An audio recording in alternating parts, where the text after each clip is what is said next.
दुर्गा मैया की जय। हम रीता आप सबके प्रतापगढ़ के पावन धरती से नमस्ते प्रणाम करत ही। आप सबके सामने हम एक बहुत प्यारा देवी गीत लैक आए ही। आप लोग हमरे देवी गीत के सुनिया और कमेंट के माध्यम से बताइए कि आप लोग के हमारे देवी गीत कैसन लगा। और हमरे चैनल ऋतुजा अवधि लोकगीत के सब्सक्राइब करब और शेयर करब मत भूलिया लोग। आवा गीत सुना जाए, बताइए लोग कैसन लाग। अब तोहा तक न बाहई पावन उड़ी जाई हो मेरी माँ की चुनरिया। बाहई पावन उड़ी जाई हो मेरी माँ की चुनरिया।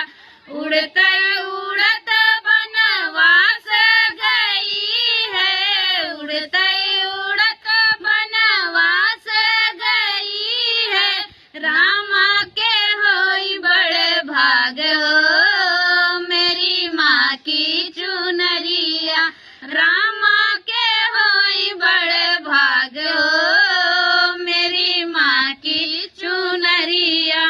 बाई पवन उड़ी जाई हो मेरी माँ की चुनरिया।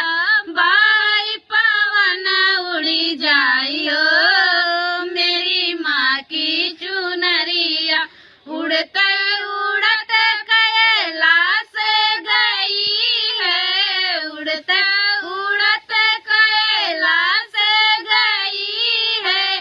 शिव जी के होई बड़े भाग हो मेरी माँ की चुनरिया। शिव जी के होई बड़े भाग हो मेरी माँ की चुनरिया। बाई पवन उड़ी जाई हो मेरी माँ की चुनरिया। बाई पवन उड़ी जाई हो मेरी माँ की चुनरिया। उड़ते उड़ते लंका गई है, उड़ते उड़ते लंका को गई है। रावण के होई बड़े भाग हो मेरी माँ की चुनरिया। रावण के होई बड़े भाग हो मेरी माँ की चुनरिया। बाई पवन उड़ी जाई हो मेरी माँ की चुनरिया। उड़ते उड़त मोतिक पुरवा गई है, उड़ते उड़त मोतिक पुरवा गई है। रीता का होई बड़े भाग हो मेरी माँ की चुनरिया। रीता के होई बड़े भाग हो मेरी माँ की चुनरिया।